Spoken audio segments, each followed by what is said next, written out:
we've been going back and forth, Rene, about trying to get you on. And Scott and Chris actually have some questions that we're going to walk through.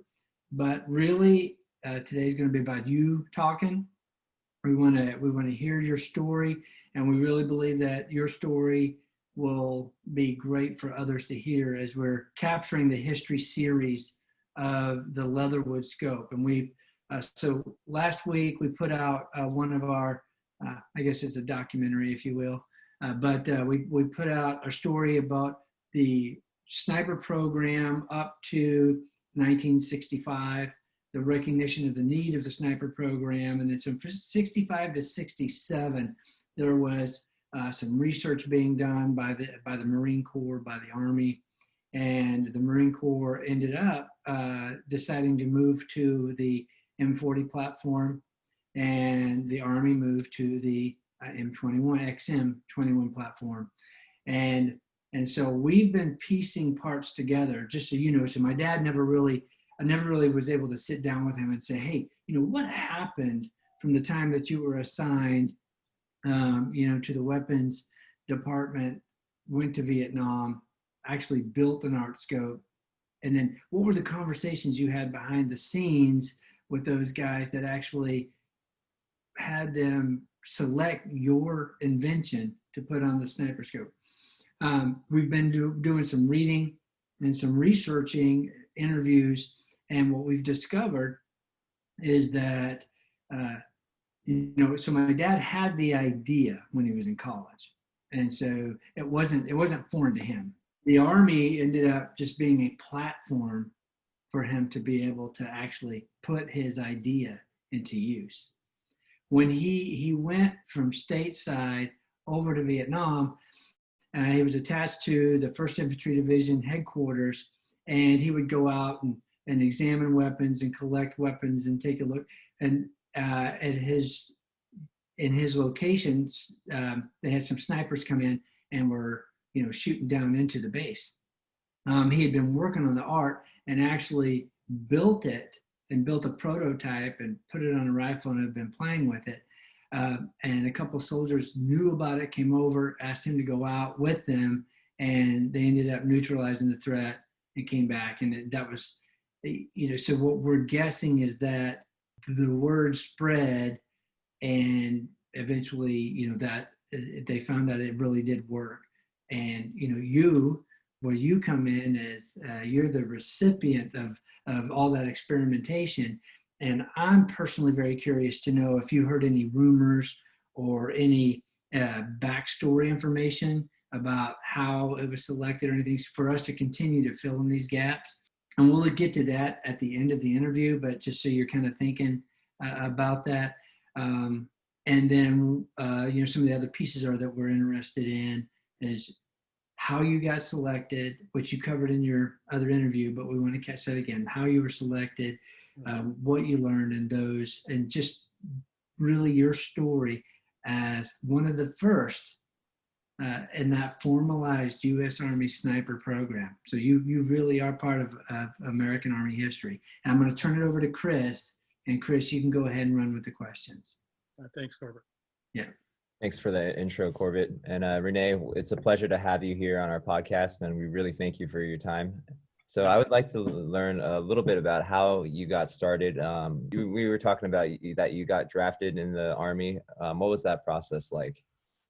Yeah, so, the draft, again, was kind of a lottery system at the time. And it was basically just a draft. They were really pushing people into Vietnam and looking for warm bodies, essentially. So, I ended up going over there,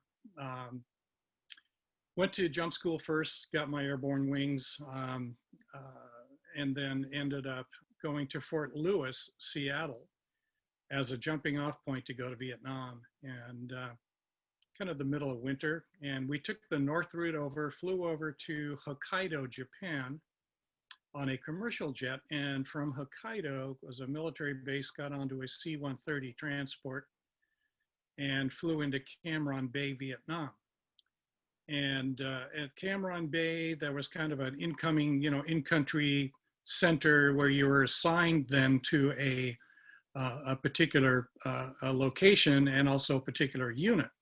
So at that point, I wasn't assigned to a unit yet until I got to that port in Cam Ranh Bay.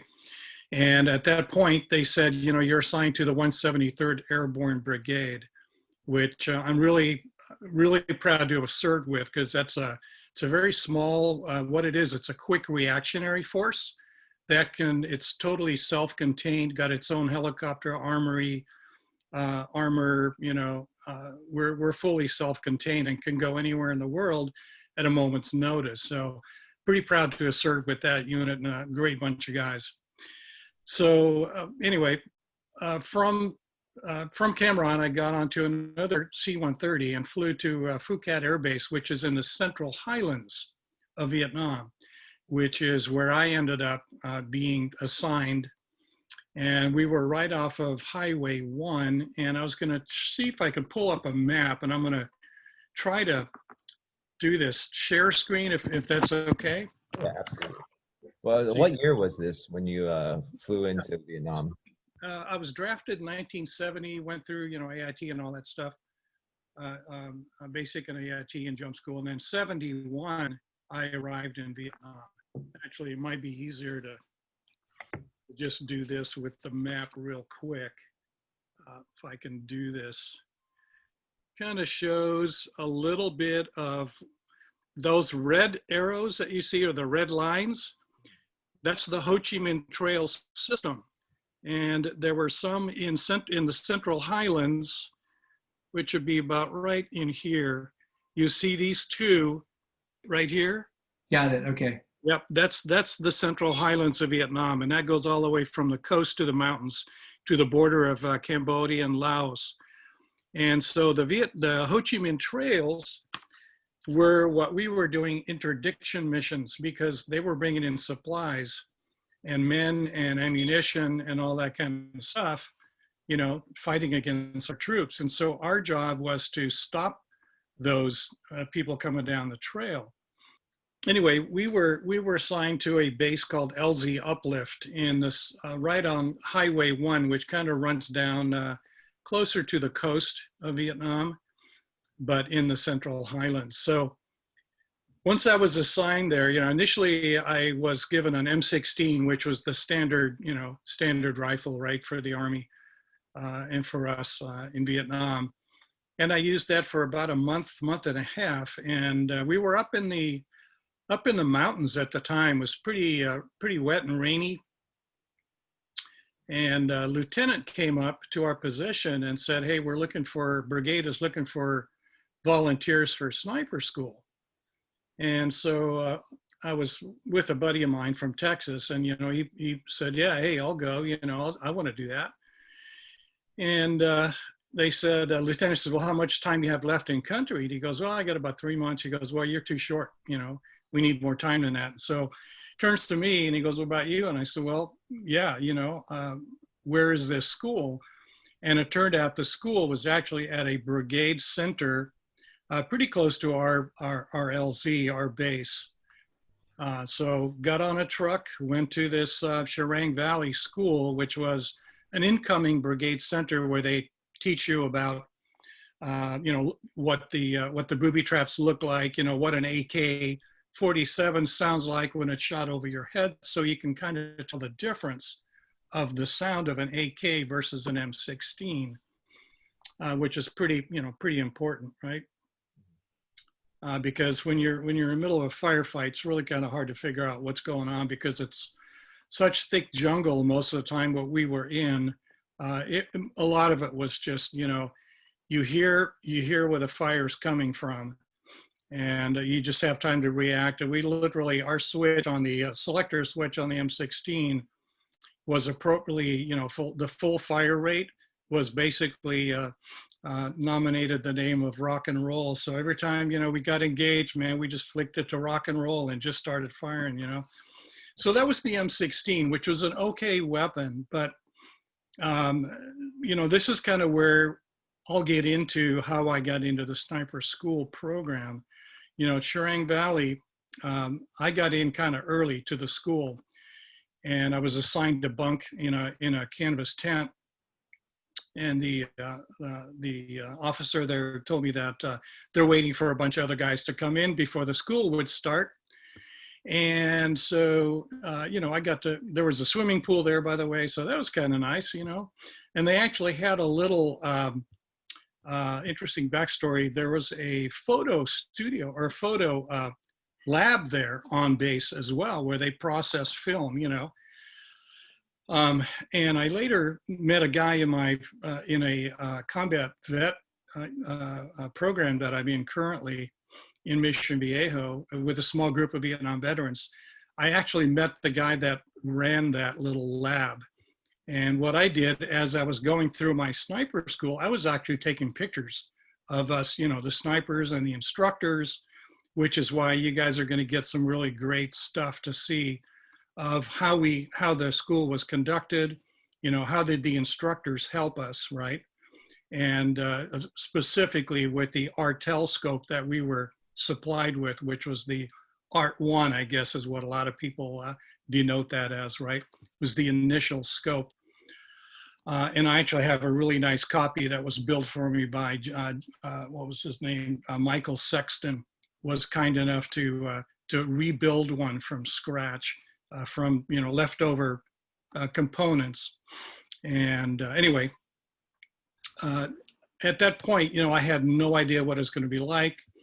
And the instructors just said, hey, you know what, guys, we're not going to be doing any saluting, none of that abstract stuff. This is purely, you listen to what we have to tell you. We're going to tell you and show you what to do. And that's all we ask, is that you listen up, pay attention, and show us what you can do, right? So that's kind of how the school got started. So once all the guys came in from different brigades, by the way, there were LERP team guys that came to school. There were Rangers. And these were guys that came from all different departments of our brigade. And so we had a kind of a diverse group of guys that were there for the sniper school. So let me just see if I can pull up, use my share button here. Excuse me for my ignorance. What does a LERP team stand for? Yeah, so that's Long Range Recon Patrol. Good question. It's typically a team of about 4 or 5, maybe 6 guys. And they typically are assigned a mission, and I would go along with these guys occasionally. Their mission was basically just to get logistics information on the enemy positions, right? Find out what kind of weaponry, what was their troop strength. And let me just pull this up. So this was the back, literally the back side of the sniper school with the sign.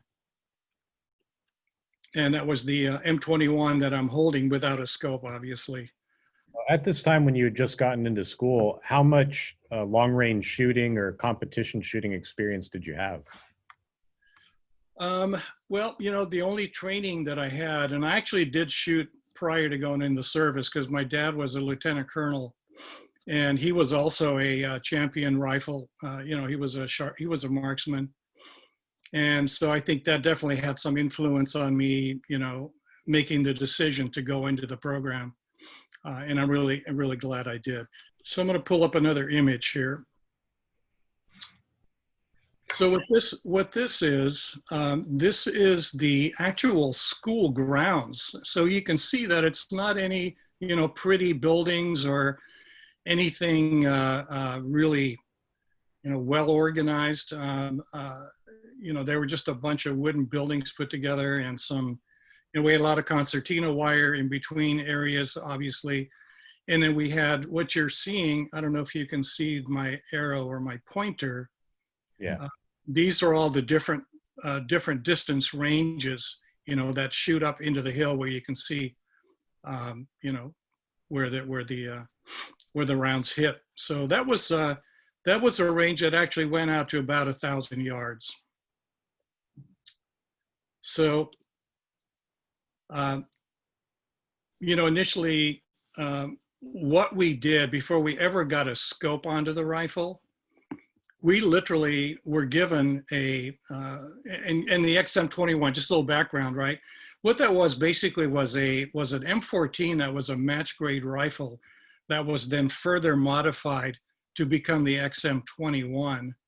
And that XM21 was then glass bedded, you know, it had glass bedded receiver area, and everything was really tight, 4.5 pound trigger pull. And then they mounted the ARTel scope on it. But like I said, before they ever mounted that ARTel scope, and I'm going to go back here, see if I can find the image I'm looking for. While you're looking that up, I just got to tell you, this is great. Even getting to look at the range brings some memories to me. And I know that Chris and Scott have been going to the range to replicate the qualification program, and the range that they go to is out there in California. So I'm looking at what they're shooting at, and then looking at the hill that you were shooting at, and thinking they can probably relate to what you saw there. That splash of no foliage around the target is, yeah, we're familiar with that. Okay, is that coming up now? Oh yeah. Mhm. Okay, so the first week, so sniper school, just to give you an idea, this was a 3-week program, guys. This was not like a long, 2 or 3 months. We didn't have time to spend 3-4 months, which goes back to, the kudos to James Leatherwood for having the foresight to understand that, we needed to get snipers up and running quickly. And what made that happen literally was the ARTel scope. And here's the reason why. That cam objective, or the way that cam was set up, allowed a sniper to range quickly on a target. And that also applied to the actual training, right? So what you see here, I've got the XM21 minus the scope, because the first week literally was just learning the rifle. We didn't even see a scope until the second week. First thing they had us do, they had us in different positions, kneeling, standing, on bags, prone, just to see how you would do with iron sights. So that was kind of part of the qualification of, checking your eyesight, first of all, to see how you would do without a scope. And I think we went out to around 150, maybe 200 yards with iron sights. And that was just getting comfortable. And by the way, I just to back up a little bit, we had options of rifles. So, the XM21 is the one I chose because I already knew about the M14. I knew the history, and I really liked it. I thought it was a great looking rifle, and I thought it was a good platform. But they also had the option of a Remington 700. That was the other rifle that these Leatherwood ARTel scopes were put on. But I went with the XM21 because I thought that was a great platform. So that was basically week 1, getting used to the rifle. How does it feel? How's the trigger pull?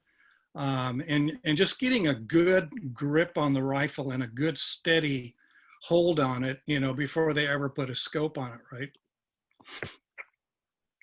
So that was rather interesting. So that was literally week 1 of sniper school, is just getting used to the rifle.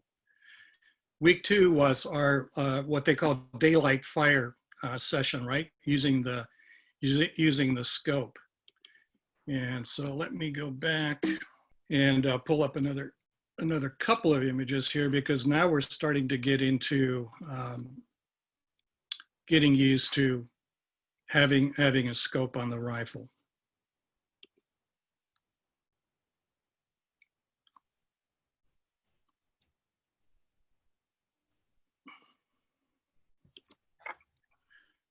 So what you're seeing here, I'm on the XM21 with an ARTel scope on it now, and one of the instructors. And what the instructor is doing is he's actually helping make the adjustments, because we're still zeroing now with the scope on it, right? So that was the first couple of days, was just getting the scope zeroed on the rifle.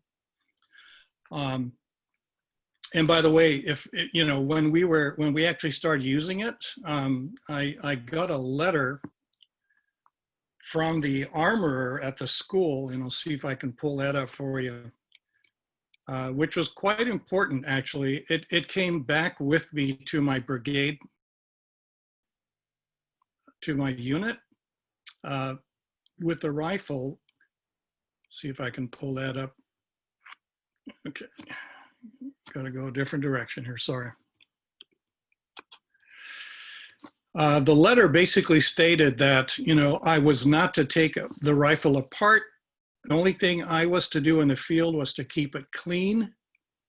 I was not to take it apart by any means.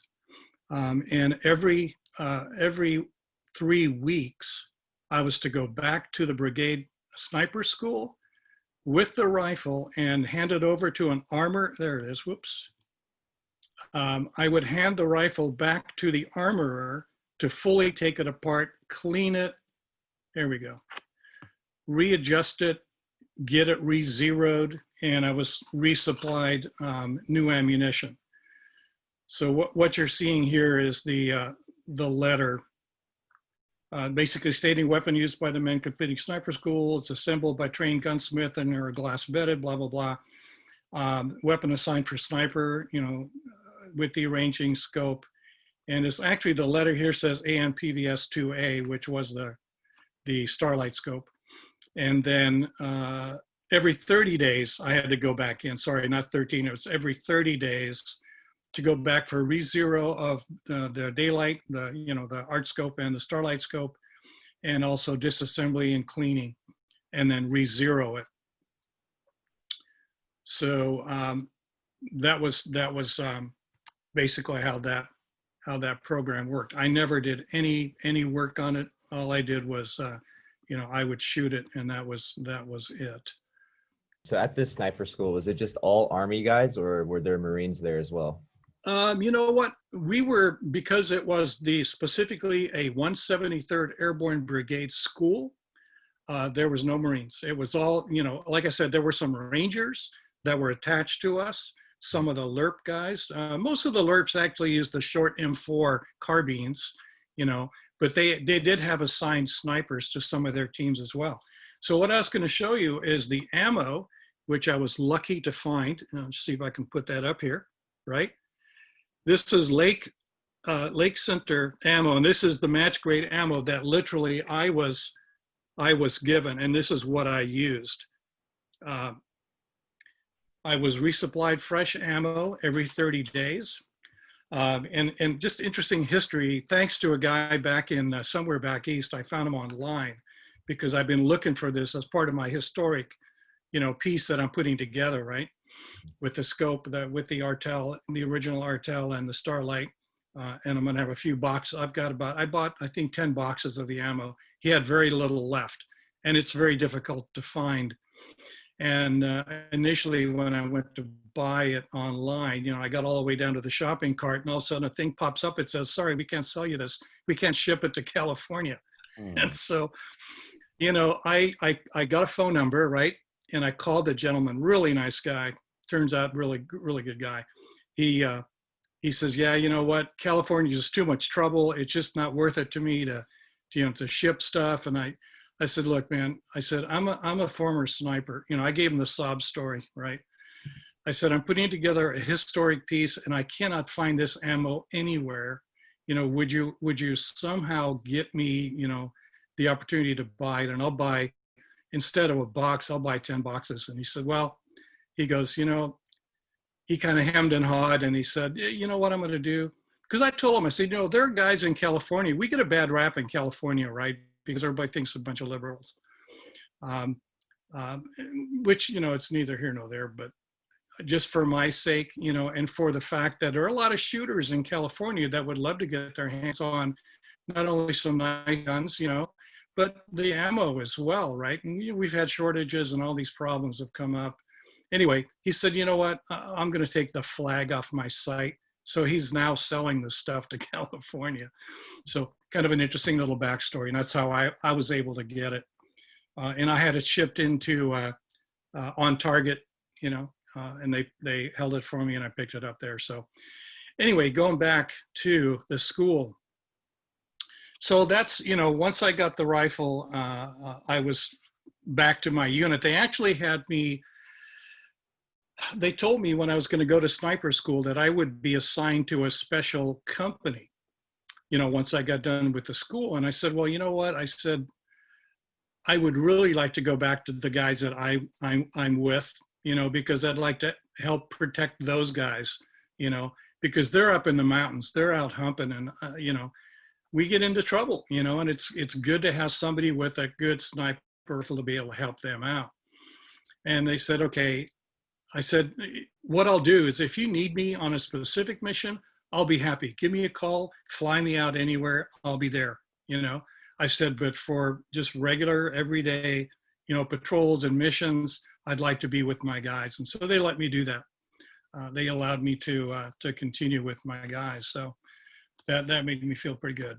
So week 2, we're now into using the scope. And so I'm going to go back and pull up some images of the instructors and how they would help us out. Another quick question for you. Sure. At this time, how many students were going through the school concurrently with you? Yeah, good question. So it was pretty small. I think if I remember right, there were probably about maybe 10 guys in the school. So pretty small. And a couple of them got washed out. And believe it or not, one of the guys actually cheated on his score. I don't know how he did it, but I know he got washed out.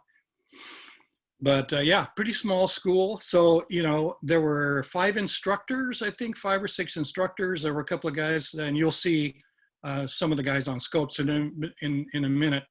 But here you see one of the instructors on my rifle, which, by the way, also had a really nice leather cheek piece, little riser that got my, my eye right up to the scope. So basically what the guys did is they would, once it was all tuned up and set up and everything, they would take a number of shots at different distances, and they would work the cam system to make sure that the cam system was working correctly. So that was before we ever got it. And if you see in the foreground, that's the actual original case for that scope. Yeah, I know the case you're talking about. And then interestingly enough, as my father continued to build out the art, he actually enlisted the service of my stepfather, and they worked on the project together of building a new case. I remember the whole thing. I was a kid at the time, but interesting. So beautiful little case, by the way. But there's the XM21 with the ARTel scope, and again, what the instructor would do is he would go through the ranging motion of the cam to different distances, right? To make sure that when you did have a target, and by the way, the targets we had were steel silhouettes, so they would perfectly fit the stadia lines on the scope, where you get that 18-inch image, right? From top of the head to the bottom of the, the belt line there, which basically gives you the distance when you've ranged it in. And again, that's the beauty of this scope, because you don't even have to know the distance. So there was no worry about holdover. If you could see the target and you got the stadia lines lined up, it's the old, aim, frame, and fire was the solution we were given. So you aim, you frame it on the target, and you fire, and you're pretty much dead on that. Wherever you had that scope set, you were going to hit, and that was part of what the instructors here did. And again, you can sort of see there's the case for this for the scope. And again, I was lucky enough. I actually ended up. I found an original case. And I love it because, again, it's such a historic piece. And then on top of that, the creme de la creme, of course, is the actual scope, right? And I'm telling you, I am so lucky to have found the people. And just, again, I got to give you a little backstory of how I actually found Corbett and your company, Hi-Lux, right? So I've been back from Vietnam about, maybe 40 years, 40 some years. And I go, kind of want to thank the guy that made the scope, because he really helped save a lot of lives, and I want him to get some recognition for it. So, with Google and everything, right, I'm starting to look online, and I go art scope, right? And I see a bunch of stuff, and finally I see one that says, oh, James Leatherwood, invented the art scope, right? Something like that. So I go, okay, so I'm starting to look up James Leatherwood. And lo and behold, up comes Hi-Lux, Leatherwood, the company. And I look, first thing I do is I go the contacts thing, right? And his phone number. So I call, I call, and I find out that I think you guys are in Torrance, right? Or Yep. right? Mhm. And I'm going, oh my God, this company, not only are they like, like 20 minutes away from where I live, I'm going to be able to talk to James Leatherwood, right? So I pick up the phone and I call, and who do I get on the line is Corbett.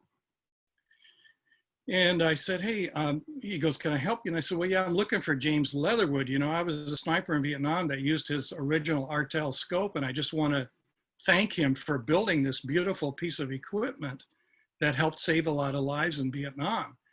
And Corbett says, well, he says, I'm really sorry. He says, that's my dad, I'm his son, and James has passed away. And I said, oh my God, I felt really bad, because I wanted to reach out and just be able to personally thank him for building this beautiful piece of equipment. But as it was, Corbett has been just fantastic, and we've become pretty good friends over time, and ended up with your M1000, which I've used, and I'm going to continue using. And I promise that I will make some more pictures as I'm actually using it, probably on both the M1A and the recently purchased Remington 700 I just got. So, and I may be looking at an M1200 as well here shortly. So anyway, I was at least glad I was able to reach out to Corbett, and that's how I got to know your company. And I've told this story to so many people, and hopefully you guys are getting some business from it. I always tell people, if you're looking for something that's really different, anybody can get all these other great, multi-$1,000 scopes, but you haven't used a scope unless you've used one of these Hi-Lux art scopes.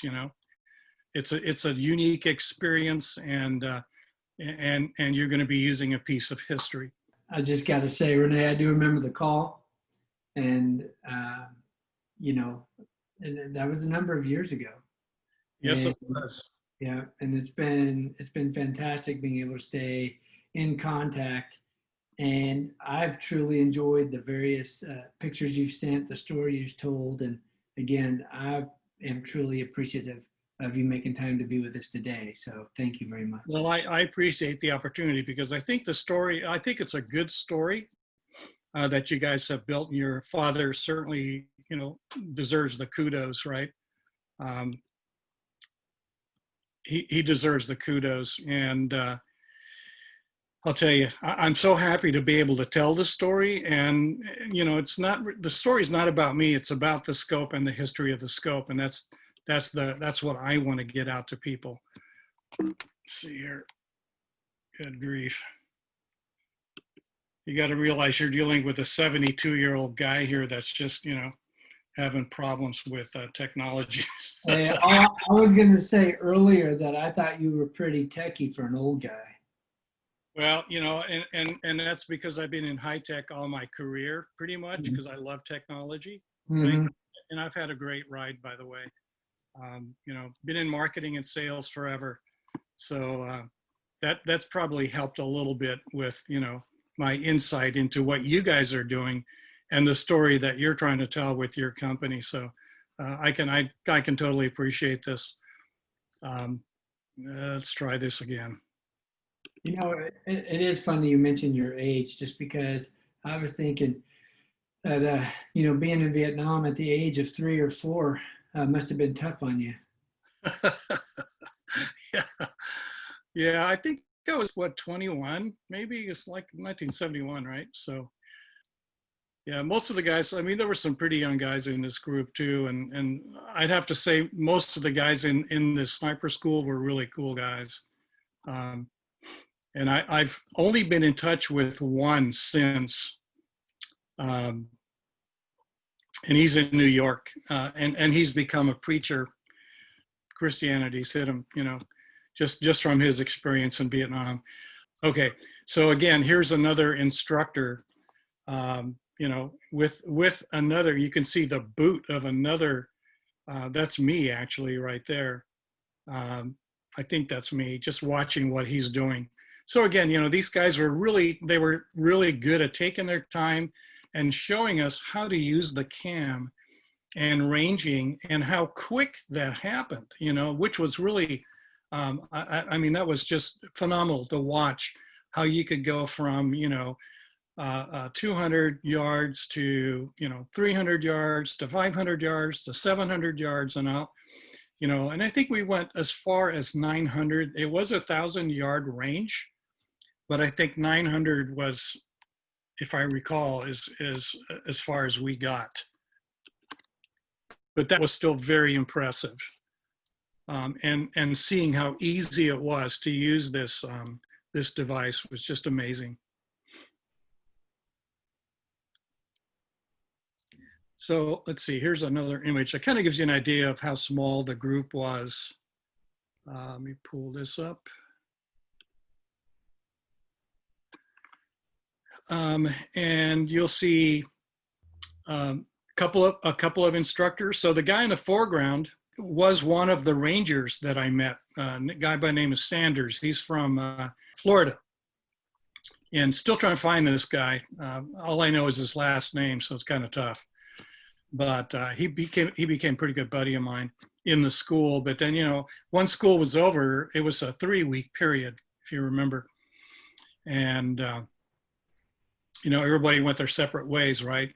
And so we kind of lost touch. But, you know, we had, I think at one time, I think we had 5 guys online with instructors at a time. So there'd be like 2 crews of, you know, 5 guys each going through the motions of learning how to use the scope.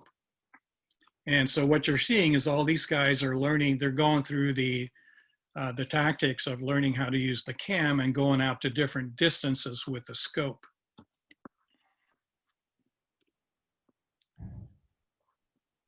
So here's a kind of a good shot of me on it. And you can clearly see, you know, the cam right here.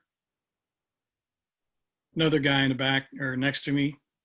And like I said, I think about 5 different areas where you could basically take a number of different positions. And we went through kneeling, prone, sitting, and most of them were pretty low down positions because, you know, we never really stood up anywhere to fire this weapon in combat. It was always in a sniper hide, and I think I'll see if I can find an image of that to give you an idea what that was like. But all of week 2, by the way, guys, all of week 2 was the daylight fire session using the ARTel scope. So we're talking about 5 days, you know, of learning this piece of equipment, learning the rifle. And I'll tell you, by the end of that 5 days, we were pretty damn good, I have to admit. And it really boosted your confidence because, you know, once you have something like that, man, it's like, you know, you're Superman, right? You've got the most beautiful piece of equipment a sniper could have. By the way, just a little history, a little background. There were only about 1,400 of these rifles made, the XM21, in total. They were converted from M14s. So there weren't very many of these in use. So again, I was pretty damn lucky to have been one of the 1,400, you know, to be able to use this. Here's kind of a close-up of the scope itself and the mount. And by the way, I did, you know, I showed you the scope earlier that I have. The only thing that I cannot find, which is really difficult, is the original mount for it. Now, I actually have the base of the mount, but I cannot find the piece that's right in here that's spring loaded. The cam rides on it. And that's what gives you that when you dial that cam, right, that's what gives you your holdover at different ranges. And that's a piece I cannot find. So I'm gonna keep looking. You know, someday I'll get lucky and somebody might maybe sell one. And if I have to buy a whole nother scope with the mount, and that's the way I get the mount, then that's what I'm gonna do.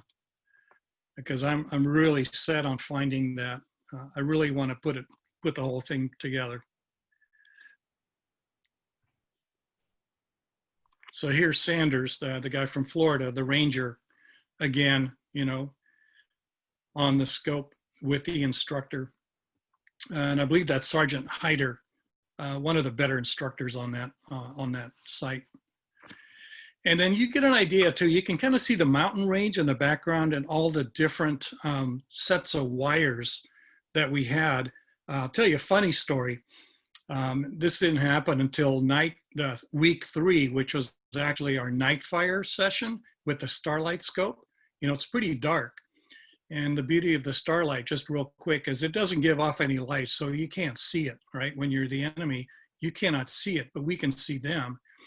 And the funny bit of it was one night we were doing our night fire training on this thing, and some Vietnamese guy, could have been a VC for all I know, ran out into our range and tried to steal one of our targets, right? And so we were not able, because we didn't know if that was like a local and he just wanted the medal for his house or whatever. So we couldn't shoot him, right? But I think one of the instructors picked up a rifle and made sure the guy knew that we were there. So kind of a little bit of interesting history on that, on the starlight. But see if I can pull up a couple more images here.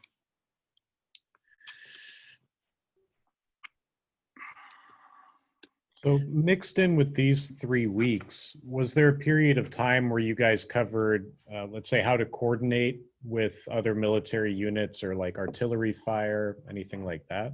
Nope, none of that. It was literally purely how to use this weapon with that scope, you know, with the ARTel scope and the starlight scope. Now, you know, if I had gone to the special company that I mentioned before, that might have been where that kind of instruction could come into play.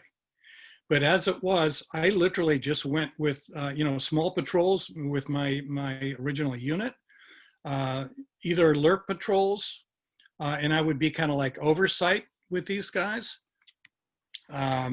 We never made contact. That wasn't the idea. The long range recon patrols were really recon. They were sometimes put in behind enemy lines or close to enemy lines to then come up as close as we could get without any noise or any contact, you know, unless we were found out. And I wasn't with one of our LERP teams, but they did make contact at one point in time because they actually literally ran into a group of VC going up a river. But anyway, what you're seeing here real quick is one of the guys on a scope, right? So there's a guy on a scope, there's the instructor that's with you, and you know, as you're firing, they're calling out where the hits are.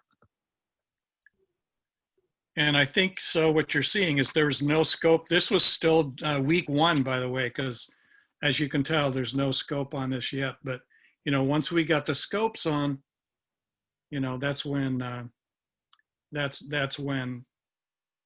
these guys really came into play, right? Because now we're going longer distances.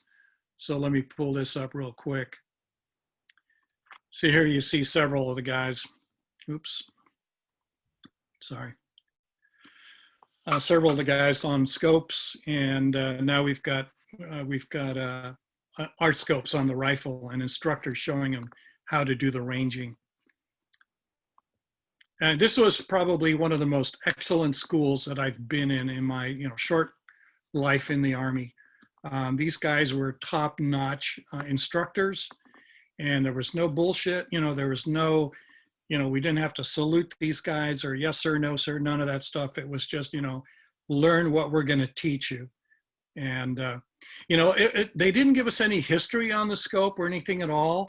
So that's what made it so nice to be able to get in touch with Corbett and the Hi-Lux company, because that just got me so much more information that I could work off of to get the information that I wanted, that I wanted to have for myself as I'm kind of building my piece of history, right?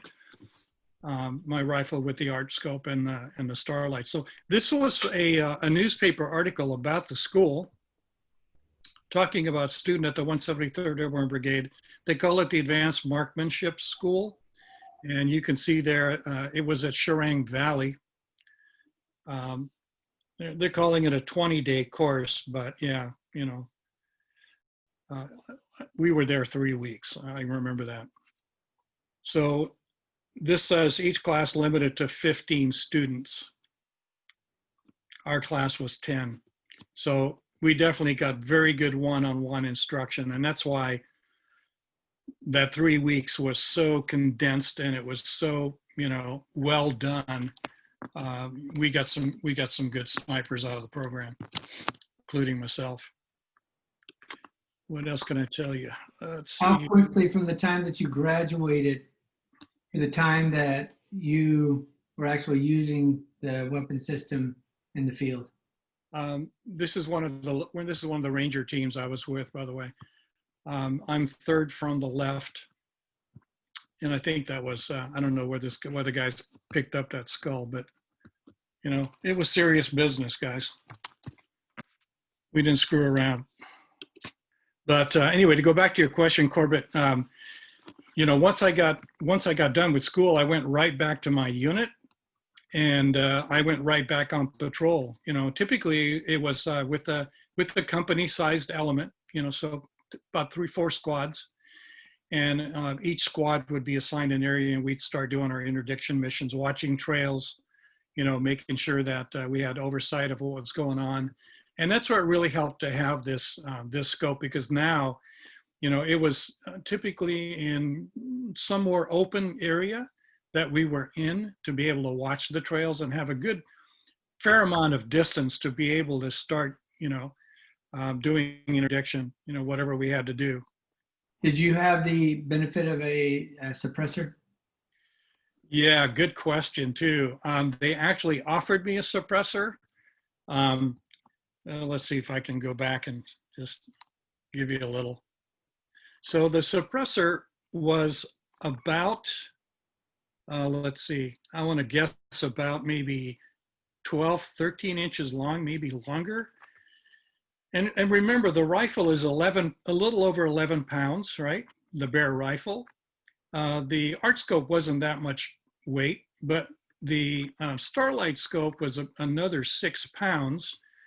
You've got magazines that are loaded with 20 rounds of 7.62, and you've got several of those that you're carrying. So there's a lot of weight. And I looked at that silencer, and I felt the weight of it and how big it was and how much more it would stretch that rifle. And I just said, thanks, but no thanks. My spotter, and I did have a guy that was sort of a spotter. We didn't really have spotters, but there was a guy that helped carry some of my stuff. And he did have a scope. He did help, occasionally, but he was able to carry my silencer, if ever I did need it, but I did never use it. I just never got into, remember, I was only there for 6 months total in Vietnam. So, very compressed period of time, but I'll tell you that 6 months was, it might as well have been a lifetime. Because we did get into firefights. Before I get into sniper school, I was probably in 3 firefights with the M16, and it was a melee. It was pretty chaotic. Let's see what else I can pull up here. Going back to the school for a second, if we could, Sure. What was graduation from the school like? Did they like wave at you and say good luck, or did they test you? Yeah, yeah, good question. So, no, we didn't get a certificate. They just said, hey, this is your rifle. Keep it clean. Here's the letter that's going to go with you. Keep that and give it to your sergeant. Your top sergeant, because he's the one that's going to need to know that wherever you are, once every 30 days, you're going to go back to Shirang Valley with your rifle to have it cleaned up. So now there wasn't any hoopla, there wasn't like any graduation. It was just, because they're getting ready for the next class. These guys, they were churning guys out. So there wasn't any, no fanfare. And I didn't mind that, it was all about learning how to use this beautiful piece of equipment. So when you were attached to your platoon, your company to head out, was there any formal SOPs that your company or your battalion used? I mean, how were you assigned? How was it figured out who you would go with for your patrols? Well, like I said, we were already set up as a company with different squads. And typically the captain, RCO, if there was something specific, like, hey, you wanted me to go with the alert team, he would just say, hey, you're going to go with these guys, get on, the helipad tomorrow at whatever, 6 a.m., right? So I would show up, the guys would show up, we get on a chopper, and we're out. It was that simple. So you were a company level asset then? Yes. Yeah. Actually, I would call it a brigade level because it was guys from all the different parts of the brigade, right? But I was part of a company, yes. And so here's one of the other guys that I was with in sniper school. So you're basically seeing us in week 1, no scopes, but the XM21 rifle. And then another shot with my buddy from Florida. So yeah, again, it was like one of the best schools, I tell you. It couldn't have been any better. It really couldn't have been any better. And how lucky was I to be able to get to this school and get this training. How many snipers were in your brigade? I'm going to guess probably about maybe 30, if that much, because again, our brigade, remember the 173rd Airborne Brigade, I think at the height, we had 7,000 guys total. That was it. And the result of combat, all the 6 years that the 173rd was there, out of that 7,000 or 8,000 number of guys, about 1,500 were killed, and there were quite a lot more wounded. A lot of Purple Hearts, a lot of commendation medals. I think there were 12 Army commendation medals, that were given out to our unit. And again, the 173rd really isn't a well-known unit, right? Everybody knows the 101st Airborne Brigade, Screaming Eagles, but the 173rd was in World War II as well. They were on Corregidor during World War II, and they did a jump and they took over the island from the Japanese. And that's where the 503rd Brigade, right, Airborne 503rd, was given the name the Rock, because of their accomplishments on Corregidor. So there's a pin and a insignia that shows the Rock. That's one of the patches that was given to us. But our main patch is obviously the 173rd Airborne Brigade patch, which is what we wore. And I actually had a sniper patch made on that, which I forgot. I should have taken a picture of that, but it was made in country, and I actually have that still on my old jacket. That I wear on Veterans Day parades, which unfortunately we didn't have much going on this year. So I celebrated with Marines to celebrate their birthday and with a bunch of other veterans, just quiet, small groups, you know, had some lunches and stuff. When I came back from Vietnam, I actually lectured at local high schools with another veteran so that the kids could get an idea of what it was really like rather than what the media portrayed it to be. And I'll tell you just a quick brief story of coming home, right? We called the US the world, right? Us veterans in Vietnam, you know, hey, we're going to go back to the world. You know, we're all excited. We're going to go home now, right? August, our unit was pulled back and we went to Fort Campbell, Kentucky as a unit with the unit colors. And we actually, the 173rd was disbanded and we became part of the 101st Airborne Brigade at that time. So, you know, we're on this commercial jetliner, right, on the tarmac in Vietnam, getting ready to go home, and we're all excited, man. The plane takes off, the wheels are off the tarmac, hats are flying everywhere, guys are yelling, you know, we're like just totally excited, and, you know, to go home. And so when we landed, we were told, we were told that if you go anywhere after this, don't wear your uniform. Don't let it be known that you were a Vietnam veteran, you know, and I'm just going, what? You know, what's going on? And that's when I started, now I heard a little bit about some of the, protests and stuff that were going on, but we had no idea how bad it was going to be. After getting out of combat, now coming home to a country, you know, where you're walking through an airport and people are spitting on you and calling you baby killers. And we were like totally blown away, you know, and, as if combat wasn't bad enough, coming home to that was like just another huge hit on our psyche. And, for the longest time, a lot of us, including myself, just kind of hid, you know, we didn't go out, we didn't do anything, man. We just kind of stayed out of the public's eye, you know. And literally it wasn't until about 40 years later, I'm walking around at a gun show and I had my 173rd Airborne cap on, you know. I'm walking around at a gun show and another guy walks up and goes, oh, you're with the 173rd? I go, yeah. He goes, so was I. So we're, wow, cool, welcome home and all that, And so we sat down and had lunch.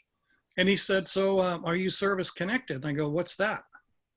And he goes, well, are you getting any benefits from PTSD or that kind of thing? And, we were in a couple of rocket attacks and one of them nearly killed us. We were in a tent on our base. And I'll share that with you guys some other time. I'll send you pictures of that. But we were in a tent with no sandbags around it. The sides were rolled up because it was hot. And there was a Connex container about 15, 20 feet away that had all of our gear stored, all our rifles, including mine, our backpacks, claymore mines, hand grenades, ammo, radios, everything was in there. And we got rocketed Easter morning, about 1 o'clock in the morning. One rocket landed outside the wire. The next one hit somewhere on the base. That's when people were starting to yell incoming. The third one hit this Connex dead on, blew it apart, and there were secondary explosions going off. Luckily we just got the concussion, but I was deaf for about a day. We slept on the berm that night because we didn't know if we were going to get rocketed some more. So just to be safe, got out of the central area of our base, and we slept on the berm around the perimeter that night. Well, the next morning I went back with my camera, because I had a camera with me this whole time, and I took pictures of the devastation. And I went back to my bunk, and I looked around my bunk because I had this Indian lady, before I left, gave me a medicine pouch that I wore the whole time I was there. And I'll tell you,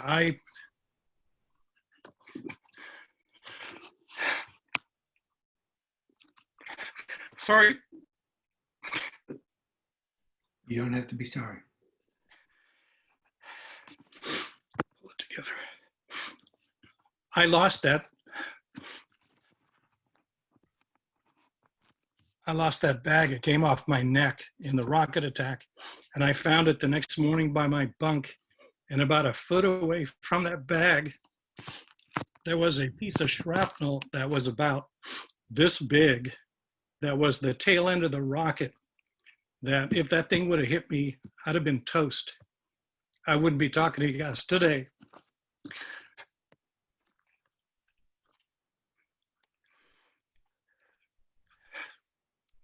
Glad you made it. Yeah, trust me too. Sorry about that. Yeah. Hey, Dutch, you got nothing to be ashamed of. So I got a couple things to say to you. One, thank you for being such a badass. Number two, thank you for being part of the generation that helped ensure that the soldiers of my generation didn't have to face that kind of welcome coming home. You guys helped shape the world so that the guys that are my peers and then these young guys that are in service now, when they come home, they get applause coming off the airplane. They can wear their uniform proudly. So your generation definitely helped our generation. So much appreciated. Yeah, I appreciate it. And I'll tell you, I appreciate you guys too. And certainly your father, again, you know, for building something that really helped shape a lot of the history that we went through. It's just phenomenal. I'm so glad that I was able to reach out to you, Corbett, and, you know, Chris and Scott. You guys are awesome. You know, you got a great company, and like tell you, man, whatever way I can help, you know, you guys build the name of your company, I'm happy to do that. It's been a great experience so far. You guys are awesome. And you know, currently I'm very active with the VFW. I'm with the Mission Vale VFW. I'm actually the senior vice commander with that post. And the reason I joined is because I want to help the vets that are coming back now, right? The guys and gals, right? That put their life on the line. They took the oath, right? They didn't ask any questions. They took the oath, and you know, they did what their country asked them to do. And the nice thing is, a lot of those people that I meet, the guys and gals, thank me for helping them get, you know, the recognition now that they really should be getting, right? And the recognition that we didn't get the parades, we didn't get all that, which we really didn't look for, but we certainly didn't look for the kind of welcome home that we did get. But you know, that's history now, right? And you know, does it hit your psyche? Yeah, absolutely it does. And you know, that doesn't go away, you know, and it is part of history. And it's important to remember that. And it's also important to tell the kids nowadays, you know, when I do my Buddy Poppy campaign with the VFW, where we're gathering money, you know, to help the vets that really need it, which include, by the way, the vets at the spinal injury ward at the Long Beach VA. 3 times a year, our VFW goes there and we do barbecues. We bring in a band. You know, we do either hamburgers and hot dogs and salads and drinks. The guys that can come out in wheelchairs or whatever, you know, we bring a band out, they can listen to the band. There are 2 floors of that spinal injury ward where guys can never get out of bed. So we hit both wards with carts with food. We bring it, you know, to each and every person in those wards, and we sit and chat with them for about, you know, brief amount of time, right? But, you know, they only get to see doctors and nurses. Some of them don't even have family, you know, and it's so important for them to be in touch with other veterans. And that's why I'm in a vet group, and that's why I'm with the VFW. You know, I love this country, and I would do it all over again if I was ever asked to do it. You know, I'm a patriot, a total patriot. And I hate to see what's happening right now. You know, and I hope all this stuff, people get wise and figure out what this country was built on, you know, and how we got here. It was off the backs of our veterans, you know, and the freedoms that we have today are because of what the veterans have done for this country. You know, whether it be World War I, the Civil War, you know, World War II, Korea, Vietnam, all of the Mideastern wars, you know. That's what keeps this country and the people enjoying the freedoms that we have. And it's very, very important, to continue that legacy. So again, man, I appreciate the opportunity that you guys have provided. And like I said, if you ever have the opportunity and you're close by, come down and meet us for breakfast. Love to have you. That sounds fantastic. So we'll definitely, Chris, we'll have to figure something out. So, we three might be able to just drop in and surprise you guys one day. I want to read you something real quick, because what you were saying reminded me of something I had to memorize when I was at West Point. And although it's focused on the Cadet Corps, it really is the brother in arms, the brotherhood that we have. And so it says, the Corps, the Corps, the Corps, the Corps bareheaded salute it, with eyes up thanking our God, that we of the Corps are treading where they of the Corps have trod. They are here in ghostly assemblage. The men of the Corps long dead, and our hearts are standing attention. And while we wait for the passing tread, we sons of today, we salute you, you sons of an earlier day. That's you guys. We follow close order behind you where you have pointed the way. The long gray line of us stretches through the years of a century told, and the last man feels to his marrow the grip of your far-off hold. Grip hands with us now, though we see not. Grip hands with us and strengthen our hearts, as the long line stiffens and straightens with the thrill that your presence imparts. Grip hands, though it be from the shadows, while we swear as you did of yore, or living or dying to honor the Corps and the Corps and the Corps. Wow. Very cool. And so, in that, it's the veterans, you guys who came before us, and you talking about those who came before you and those before them. And it's this strengthening and encouraging that we have for one another. So anyway, I should do this. I give you a salute, sir. I would salute you Thank back. you for your service. And likewise. Yeah, I love it. Yeah, it really is a brotherhood. It really is a brotherhood. And I'm looking now. We've had women join as well. And I respect every one of them. I've spoken to some of the younger Middle East war veterans. And another just quick funny story. As I was talking about Vietnam and how I maintained my sanity, coming back from Vietnam and going through what we went through, and then being able to just continue our lives, and come back into the civilian world and get jobs and work and marry and have kids. I got two beautiful daughters, really close to, and one of them actually went to handgun training with me at Front Sight. And she actually outshot me, which I'm pretty proud of. She's a private investigator, which is why I got her to get the handgun training with me. Pretty proud of that. But yeah, the group I talked to had some younger veterans, right, from the Middle East, and there are a couple of women, a couple of young ladies in the group, and one of them, after hearing my story, said, it's amazing how you came back and just, you're able to carry on, and I said, well, this is what I'm here for, is you guys can do the same thing. You've been through combat. It's tough. You didn't like it, but there's a way to come back. There really is a way to come back. And so this one young girl looks at me and she says, she goes, you're a honey badger. And I said, really, what's that? She goes, look it up sometime. And so I did.